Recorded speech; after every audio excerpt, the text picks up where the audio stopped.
Hi hello నమస్తే welcome back to my channel MMV Telugu channel. Hello my dear lovely family members and friends, మీరందరూ ఎలా ఉన్నారు? నేను చాలా బాగున్నాను. ఈరోజు మనం ప్రేమించు ప్రేమను పంచు సిరీస్లో థర్డ్ పార్ట్లోకి వచ్చేసాం. ముందు పార్ట్లో కృష్ణ మనోహర్ని దీప్తి ఇష్టపడుతుందని మొదట మనోజ్ఞ చాలా జెలస్ ఫీల్ అవుతుంది. తర్వాత వాళ్ళిద్దరి ఆస్తులు అంతస్తులు ఒకటే కాబట్టి నేనే అనవసరంగా అందని ద్రాక్ష కోసం ఆశపడుతున్నాను అని అనుకుంటుంది. అయితే మనోజ్ఞని రెండోసారి తన కారు ఎక్కించుకుంటాడు. కానీ ఒక ఫంక్షన్కి తీసుకెళ్ళి తనని అక్కడ వదిలేసి వెళ్ళిపోతాడు. అలా దీప్తి వాళ్ళ ఇంటికి మనోజ్ఞ వస్తుంది. వచ్చాక ఇక ఎట్ట లాస్ట్కి తన మనసు మార్చుకుంటుంది. నేనే అనవసరంగా ఆశపడుతున్నాను, దీప్తికి అంతా మంచే జరగాలి అని కోరుకుంటుంది. ఇంకా నెక్స్ట్ కృష్ణ దీప్తి కృష్ణ మనోహర్లు తరచూ కలుసుకుంటూ టచ్లో ఉండుండటం చాలా సహజంగా భావించే స్థితికి ఎదగగలిగింది మనోజ్ఞ. అందుకే ఆమెలోని ఈర్ష్యాభావం అదృశ్యం కాసాగింది. వాళ్ళిద్దరూ ఒకటి కావడమే న్యాయం అనుకునేలా ఎదగగలిగింది. ఆమెలో చెలరేగే భావాలని గమనించే తీరిక లేని కృష్ణ దీప్తిలు ఎప్పటిలాగే ఆమెతో తమ స్నేహాన్ని కొనసాగిస్తున్నారు. దీప్తి పెళ్లికి ముందే తను మరో జాబ్లో చేరితే మంచిదన్న ఉద్దేశంతో జాబ్ ప్రయత్నాలు మొదలుపెట్టింది. కానీ ఏవీ బెటర్గా కనిపించకపోవడంతో తాను చేస్తున్న జాబ్ మీదే ఏకాగ్రత చూపించి పనిలో మంచి మార్కులు సంపాదించింది.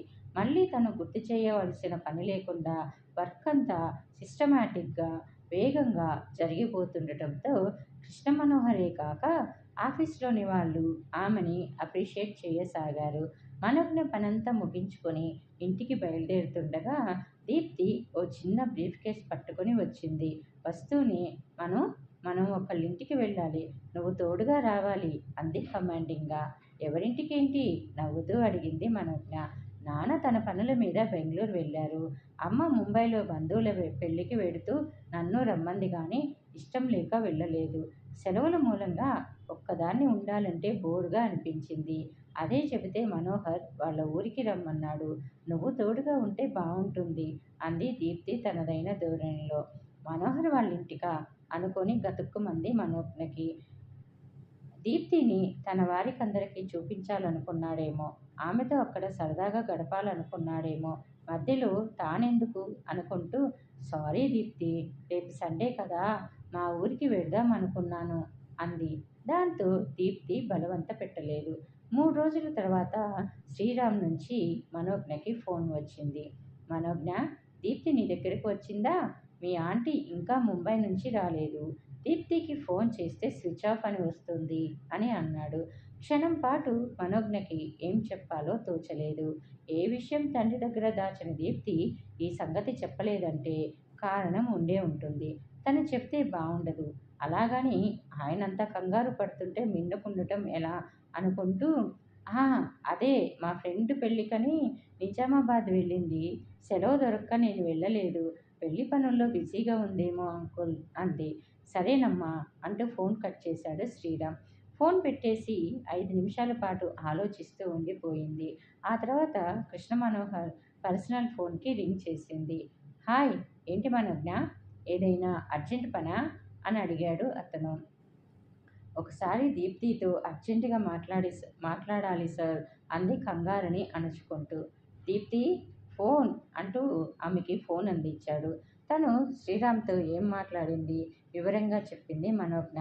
సరే, పెళ్ళని చెప్పి మంచి పని చేశావు. థ్యాంక్స్. మేము ఈరోజు సాయంత్రం బయలుదేరుతాం అంది దీప్తి. అమ్మయ్యా అనుకుంది మనోజ్ఞ. కానీ మనసుకి ఇంకా స్థిమితం చిక్కలేదు. తండ్రి దగ్గర అంత స్వేచ్ఛ ఉన్న దీప్తి ఎందుకిలా చేసిందన్న ప్రశ్న మనసుని తొలుస్తుంటే ఆలోచనలో పడిపోయింది. కారుని ఓ పక్కగా పెట్టి 5 స్టార్ హోటల్లో ఏర్పాటు చేసిన మీటింగ్ని అటెండ్ చేయడానికి వచ్చిన శ్రీరామ్ తనకెదురుగా వస్తున్న జంటని చూస్తూ స్టన్ అయిపోయాడు. దీప్తిని తన గుండెల్లో పొదుపుకున్నట్టుగా అపురూపంగా పట్టుకొని వస్తున్న యువకుడిని చూడగానే అతనికి మతిపోయింది. వాళ్ళీ లోకంలో లేనట్లు వెడుతుంటే చేష్టలు దక్కి చూస్తూ ఉండిపోయాడు అతను. అంతవరకు చూసిన ఆమె ఫ్రెండ్స్లో ఈ యువకుడిని ఎప్పుడు చూడలేదు. వారిద్దరి సాన్నిహిత్యం చూస్తుంటే స్నేహంలా లేదు. తనకి కృష్ణ అనే అబ్బాయి అంటే ఇష్టమని చెప్పింది. చాలాసార్లు డొనేషన్లు ఇప్పించింది. ఏదో ఒకరోజు ఆ అబ్బాయిని ఇష్టపడుతున్నానని చెప్పినా చెబుతుంది అనుకుంటూ కృష్ణ వివరాలన్నీ ఎంక్వైరీ చేయించాడు.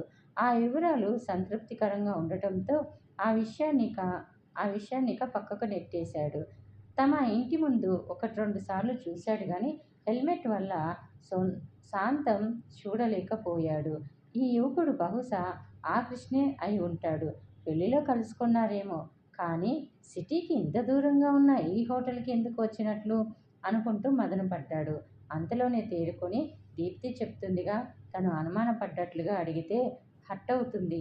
తనకై తానే చెబుతుంది అనుకుంటూ సమాధానపడ్డాడు.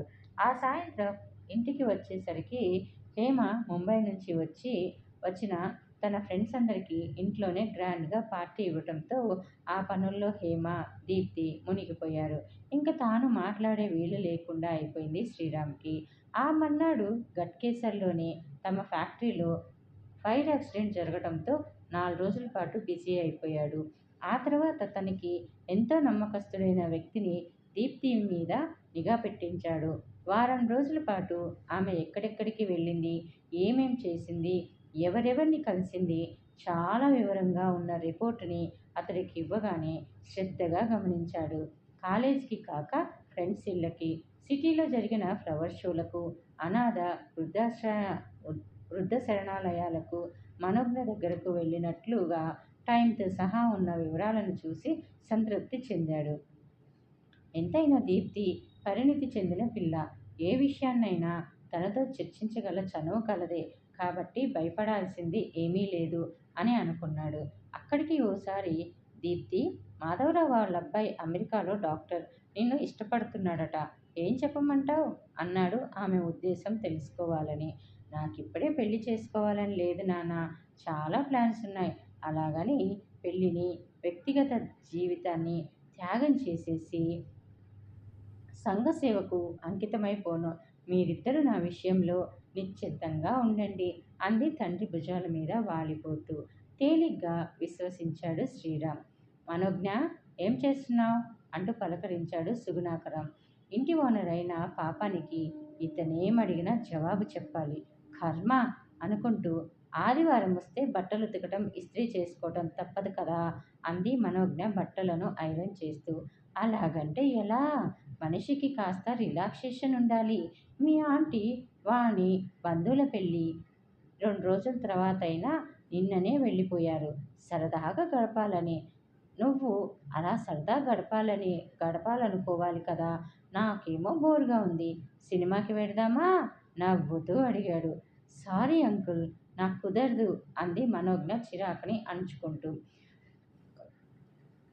ఇలాంటి వాళ్ళ గురించి కంప్లైంట్ చేద్దామన్నా దొరకకుండా ఉంటారు. తెగించి ఏమి చేయరన్న మాటే గాని సన్నగా హెరాస్ చేస్తుంటారు. ఏదైనా చెప్పినా కవర్ చేసుకుంటారు అని తను మౌనం వహిస్తుంటే ఇవాళ సినిమాకు రమ్మని ధైర్యం చేశాడు. ఎలా అవాయిడ్ చేయటం అనేసి అనుకుంటుంది. ఏంటి మనోజ్ఞ, కాస్త టీ పెట్టిస్తారా అంటే రిప్లై ఇవ్వకుండా ఏదో ఆలోచిస్తున్నావు ఆమె భుజం తడుతూ అడిగాడు. చటుక్కున ఈ లోకంలోకి వస్తూ పాలు లేవంకుల్ అంది కఠినంగా. మా ఇంట్లో ఉన్నాయి, తెచ్చిస్తాలే. అయినా మనం కొన్ని విషయాల్లో సర్దుబాటు చేసుకుంటూ ఉండాలి అన్నాడు అదోలా చూస్తూ. మా డీజీపీ అంకుల్ ఇంట్లో ఫంక్షన్ ఉంది, కారు పంపిస్తానన్నారు. దానికోసమే ఎదురు చూస్తున్నా అంది మనోజ్ఞ గుమ్మం వంక చూస్తూ. దాంతో ఉలిక్కిపడ్డాడు సుగుణాకరం. డీజీపీ ఇంటి ఫంక్షన్కి వెళ్ళేంత బంధుత్వం, చనువు ఉన్న ఈ అమ్మాయితో జాగ్రత్తగా ఉండటం బెటర్ అనుకుంటూ, సరేలేమ్మా పాలు లేవన్నావుగా, అలా హోటల్కి వెళ్ళి తాగి వస్తాలే అంటూ జారుకున్నాడు. అతడి ఉలికిపాటు గమనించిన మనోజ్ఞ, అమ్మయ్య, ఇక మీదట తన జోలికి రాడు అనుకుంది నిశ్చింతంగా. ఇంతలో తలుపు చప్పుడైంది. ఎవరు అంటూ వెళ్ళింది. ఎదురుగా తండ్రి జగన్నాథరావు కనిపించగానే ఎంతో సంతోషం కలిగింది. రా నాన్నా, ఏంటి సర్ప్రైజ్ విజిట్? అందరూ ఓకేనే కదా అంది మంచినీళ్ళు అందిస్తూ. అందరూ క్షేమమేనమ్మా. రైతుల సమస్యల మీద మీటింగ్ ఉందంటూ మన సర్పంచ్ గారు బలవంతంగా తీసుకొచ్చారు ఇక్కడికి. టైం వేస్ట్ తప్ప ఒరిగేదేముంది ఒరిగేదేముంటుంది అని రావద్దనుకున్నాను. కానీ నిన్ను చూసే అవకాశం దొరుకుతుంది కదా అని ఆయనతో వచ్చాను. మీటింగ్ కాగానే వచ్చేశాను అన్నాడాయన. కాళ్ళు కడుక్కున్నానా? ఇద్దరం కలిసి భోజనం చేద్దాం అంటూ వడ్డించి టమాటో పప్పు, ఆవకాయ, పెరుగు. ఇంతే నాన్న అంది గిల్టీగా. పర్వాలేదులేమ్మా, నాన్ వెజ్ లేనిదే తినేదానివి కాదు. అలాంటిది నోరు కట్టుకొని మాకు డబ్బు పంపుతున్నావు. అందుకే బాధగా ఉంది అన్నాడు. మాంసాహారం కన్నా శాకాహారమే ఆరోగ్యానికి మంచిది నాన్న అంది మనోజ్ఞ నవ్వుతూ. అబ్బో, పప్పు చాలా బాగుందమ్మా అన్నాడాయన తృప్తిగా.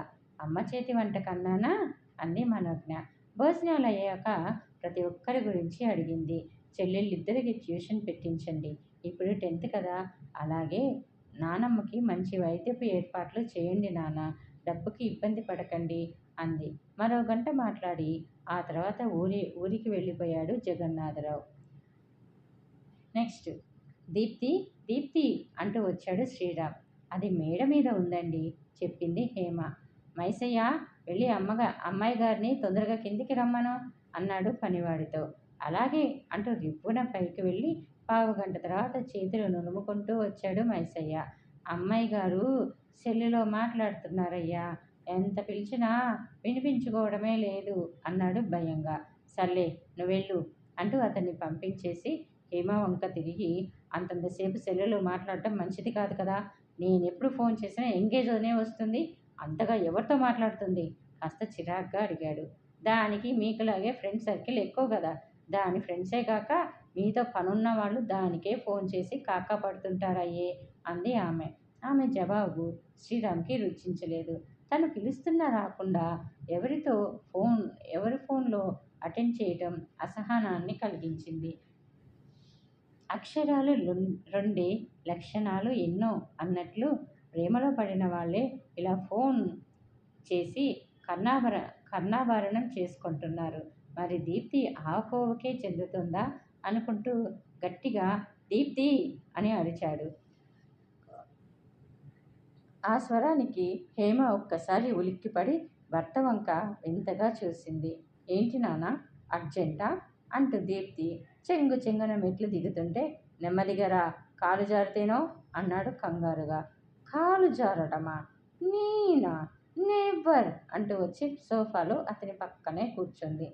కేర్గా ఉండాలిరా అన్నట్లు నేను డైమండ్ సెట్ తెచ్చాను చూడు, ఎలా ఉందో అంటూ టేబుల్ మీదున్న బాక్స్ని ఆమెకిచ్చాడు. ఓ, లవ్లీ, ఫెంటాస్టిక్. మొన్న కృష్ణ మనోహర్కి ఇదే నచ్చింది అంది ముఖం వికసించగా. కృష్ణ మనోహరా? ఓ, కృష్ణ మొత్తం పేరు అదై ఉంటుంది అనుకుంటూ మీరెప్పుడు చూశారు దీన్ని? ఏమీ తెలియనట్టే అడిగాడు. దీప్తి బర్త్డే గిఫ్ట్ కొందామని ఎప్పుడు తాము వెళ్ళే గిరిరాజ్ జ్యువెలరీస్కి వెళ్ళాడు శ్రీరామ్. షాప్ అతను మొన్న మీ అమ్మాయి కాబోయే అల్లుడు గారు వచ్చారు. వాళ్ళకి డైమండ్ సెట్ బాగా నచ్చింది. ఆ అబ్బాయి గారు కొనబోతుంటే అమ్మాయి గారే ఇంత కాస్ట్లీది ఎంగేజ్మెంట్కి అయితే బాగుంటుందని వారించారు. ఇంతకీ పెళ్ళెప్పుడు సార్ అంటూ అడిగాడు.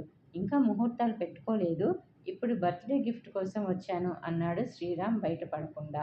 అందుకే దాన్నే ప్యాక్ చేయించి పట్టుకొచ్చాడు. దీప్తి ఎక్స్ప్రెషన్స్ ఎలా ఉంటాయో గమనించాలనుకుంటే ఆ విషయం ఎంతో మామూలుగా చెప్పేసిందే అనుకున్నాడు. మొన్న నేను కృష్ణ వెళ్ళాంలే, తనిది కొంటానంటే ఎంగేజ్మెంట్కి అయితే బాగుంటుందని కొననివ్వలేదు అంది దీప్తి సిగ్గుగా.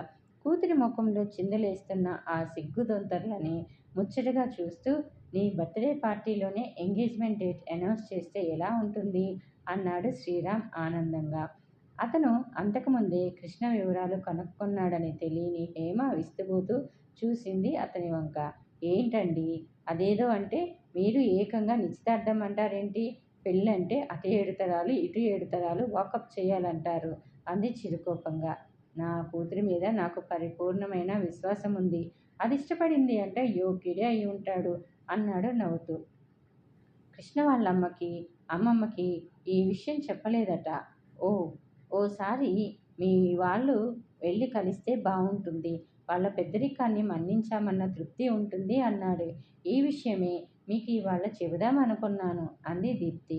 చూశారా, ఆ పిల్లాడుకున్న ఇంకితం మీకు లేదు. వాళ్ళ అడ్రస్ని వివరంగా కనుక్కోండి. మంచి రోజు చూసుకొని వెడదాం అంది హేమ. దీప్తి వెంటనే లేచి వాళ్ళ అడ్రస్ రాసి ఉన్న పేపర్ని అందించింది అతనికి. వాళ్ళిద్దరికీ థ్రిల్ కలిగించాలన్న కోరికతో తానే ముందుగా వెళ్ళి మాట్లాడి రావాలి అనుకున్నాడు శ్రీరామ్ హుషారుగా. అక్కడేం జరగనున్నదో తెలుసుంటే అంత హుషారు కలిగేది కాదేమో శ్రీరామ్కి. వరంగల్ జిల్లాకి చెందిన ఓ పల్లెటూరు అది.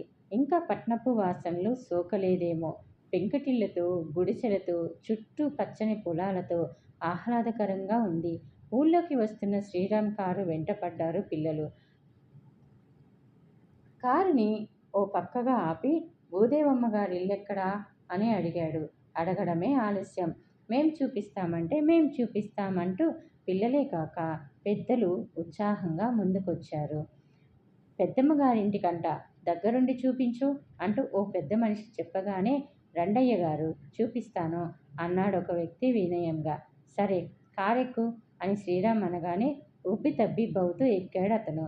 అతని మాటల్లో భూదేవమ్మ గారి కుటుంబానికి ఉన్న పలుకుబడి, పరువు, ప్రతిష్టల గురించి మొత్తం తెలిసింది.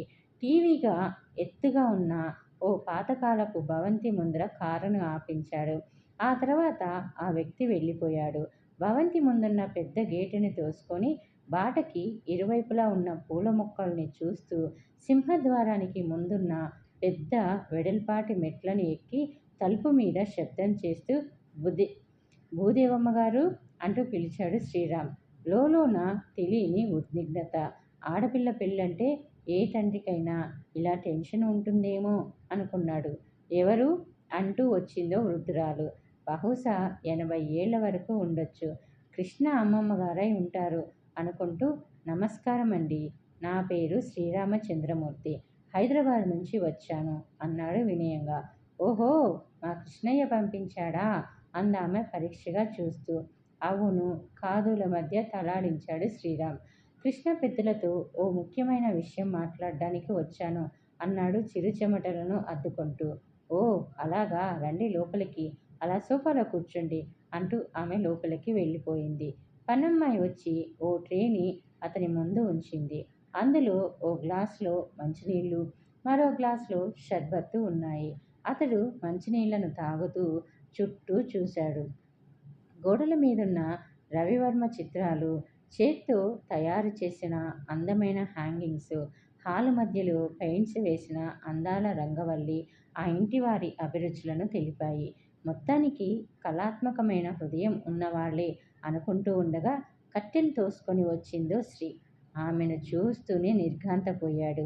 అతని కళ్ళ నిండా ఆశ్చర్యం. మైథిలి అస్పష్టంగా పలికాయి అతని పెదవులు. ఎస్, మైథిలినే. చెప్పండి, ఏ పని మీద వచ్చారు సుటీగా అడిగిందామె.